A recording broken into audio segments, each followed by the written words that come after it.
take a look at the handover then coming in for the Wall Street. Before that, let's also take a look at what's really lined up for this week, because this is a big week coming in for traders who hope to get a little more clarity on the state of the bull market.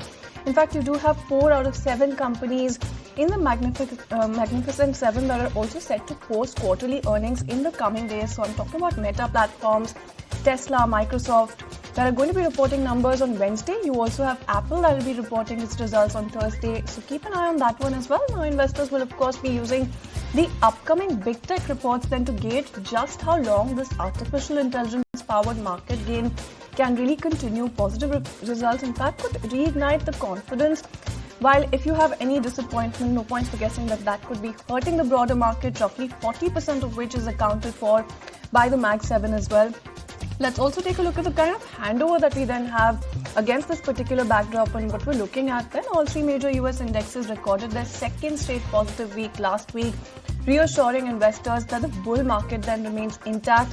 Even after December's dip, when you take a look at the S&P 500, that is the one that hit a new intraday record on Friday after notching a fresh all-time closing high in the previous session. So it was quite a strong week coming in as far as the S&P 500 also then was concerned. But let's also shift focus, take a look at oil prices, see what they're up to at this point, because oil prices were largely steady on Friday, posted a weekly decline though, ending 4 straight weeks of gains. So that was quite the move coming in. As far as the weekly move for oil prices then was concerned, this was of course after US President Donald Trump then announced sweeping plans to boost domestic production while also demanding that OPEC moves to lower crude prices. So let's also take a look at price movements then.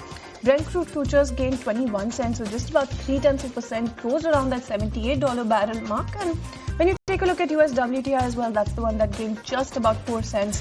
0.1% uptick coming in, $74 a barrel is the kind of level that you're looking at, even as far as Brent is also concerned. In fact, when you take a look at Brent and WTI on a weekly basis, 2.8% is the kind of gain coming in for Brent.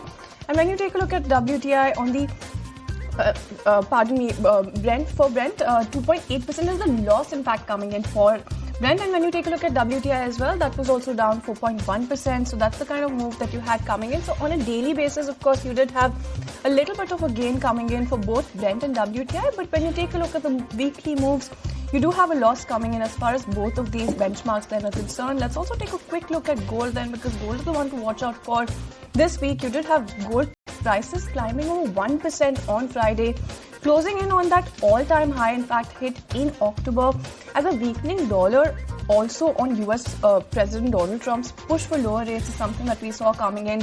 So spot gold was up about 0.7% thereabout. That is also something that we're looking at, but lots of news and updates to track, Priyanka.